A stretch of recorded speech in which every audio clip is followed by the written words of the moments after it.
ये आकाशवाणी गोरखपुर है। अब रउआ सभे सोने निगम से समाचार सुनी। प्रदेश के सज्जो जिलन में आज सशस्त्र सेना झंडा दिवस मनावल गईल।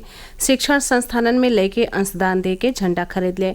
बनारस में एह मौका पर जिलाधिकारी एस राजलिंगम आज कलेक्ट्रेट सभागार में बैठकी क अध्यक्षता कई के देश के वीर सपूतन के नमन कैले और देश के प्रति समर्पित उनकर सेवा के याद कैले। वहाँ के कहनी कि देश के सीमा का रक्षा कैलही से हम सब सुरक्षित हैं। एह नाते देश का रक्षा करे वाले वीर सपूतन और उनके परिवार की समस्या के आपन समझ के सशस्त्र सेना झंडा दिवस पर उनके खातिर सहयोग कैल हम सबका जिम्मेवारी हुए। कुशीनगर जिला में सशस्त्र सेना झंडा दिवस के मौका पर जिला सैनिक कल्याण आ पुनर्वास अधिकारी विंग कमांडर आलोक सक्सेना और भूतपूर्व सैनिक जिलाधिकारी उमेश मिश्र, पुलिस अधीक्षक धवल जायसवाल और मुख्य विकास अधिकारी गुंजन द्विवेदी समेत जिला स्तरीय अधिकारियन और विभागाध्यक्षन के झंडा स्टिकर लगा के सशस्त्र सेना झंडा दिवस मनौले।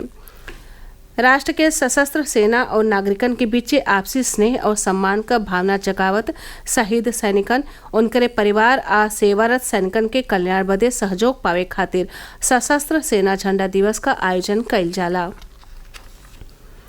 केंद्र सरकार के जन कल्याणकारी योजना का फायदा आखिरी पात्र मनई ले पहुंचावे के उद्देश्य से प्रदेश के कई गो जिलन में विकसित भारत संकल्प यात्रा के तहत कई गो आयोजन कइल जा रहा हवे। देवरिया जिला के सलेमपुर में पिपरा बांध गांव में आज संकल्प यात्रा कार्यक्रम का आयोजन कइल गईल। कार्यक्रम में हिस्सा लेत प्रदेश सरकार के राज्य मंत्री विजय लक्ष्मी गौतम कहलिन कि विकसित भारत संकल्प यात्रा खाली एगो यात्रा ही नहीं हो, ई मोदी जी के गारंटी के पूरा करे वाला वाहन हवे जवन गरीबन और वंचित लोगिन के उनकर अधिकार दियाई। कार्यक्रम में कई गो योजन के लाभार्थियन के प्रमाण पत्र बांटल गईल। अमरोहा के गंगेश्वरी विकास खंड के दौलतपुर गांव में भारत संकल्प यात्रा के तहत केंद्र सरकार के जन कल्याणकारी योजना के लाभार्थियन से सोझे बतियावल गईल। वहाँ लाभार्थी बतौले कि एह योजना से उनकर जीवन स्तर लगातार ऊपर उठ रहल हवे। विकसित भारत संकल्प यात्रा आज बदायूं जिला के कई गो गांवन में भी पहुंचल। केंद्रीय गृह मंत्रालय निवेश और काम आधारित पार्ट टाइम रोजगार देवे के धोखाधड़ी में शामिल 100 से बेसी वेबसाइटन के ब्लॉक कर दिले हवे। विदेश से चल रहल ई वेबसाइट धोखाधड़ी खातिर डिजिटल विज्ञापन, चैट, मैसेंजर और गैर कानूनी जरिया का इस्तेमाल करत रहलीन। मंत्रालय कहले हवे कि कार्ड नेटवर्क, क्रिप्टो करेंसी, विदेशी एटीएम निकासी और अंतर्राष्ट्रीय फिनटेक कंपनियन का उपयोग कई के बड़हन पैमाना पर धोखाधड़ी के आय के भारत से बहरे भेजल गईल। गृह मंत्रालय लोगिन के सलाह दिले हवे कि उ लोग ऐसन धोखेबाजन का फोन नंबर और सोशल मीडिया हैंडल का जानकारी जुड़ते राष्ट्रीय साइबर अपराध रिपोर्टिंग पोर्टल पर साझा करें।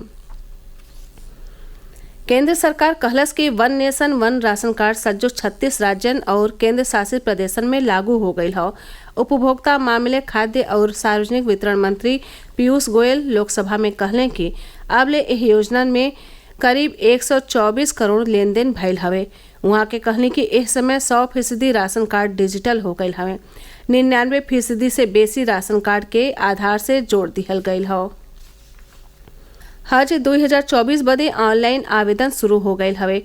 आवेदन का ई प्रक्रिया 20 दिसंबर ले चली। फतेहपुर के जिला अल्पसंख्यक कल्याण अधिकारी ये जानकारी देत बतौले कि ऑनलाइन आवेदन फार्म हज कमेटी ऑफ इंडिया मुंबई का वेबसाइट और मोबाइल ऐप हज के जरिया से भरल जा सकी। वहाँ के बतौले कि पिछला साल जिलन में हज आवेदन से जुड़ल कार्यन के जिला स्तर पर संपादित करवले खातिर शासन की ओर से अनुदानित मदरसन पर हज ई सुविधा केंद्र खोलल गईल रहले, जहाँ पर हज यात्रियन का आवेदन ऑनलाइन कैले और उनकरे प्रपत्रन के अपलोड करवले का इंतजाम कैल गईल रहल। एहू साल हज ई सुविधा केंद्र स्थापित करत नोडल अधिकारी नामित कैल गईल हवे। प्रदेश के सज्जो पूर्वी जिलन में काल देर संझा से मौसम का मिजाज बदल गईल। आज भी नहीं से आसमान में घना बादल छवले हवे और कुछ जगह पर बूंदाबांदी से लेके बरखो भइल। बदरन के छवले रहले से और बरखा भइले के नाते सज्जो पूर्वी जिलन में तापमान में गिरावट दर्ज कइल गईल हो।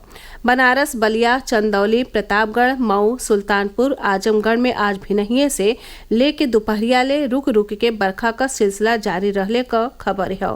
आसमान में बादल अबहिनो छवले हवे और ठंडी ब्यारी चली रहल हवे। मौसम विभाग के हिसाब से अगला 48 घंटा ले आसमान में बादल छवले रहले और पूर्वी उत्तर प्रदेश के कुछ जगहिन पर बूंदाबांदी से लेके हल्काहे बरखा भइले क आगम हवे। एह मौसम के चलते ठंडियों बढ़ले क आसार हवे। एकरा साथ ही इ समाचार बुलेटिन पूरा भइल। नमस्कार।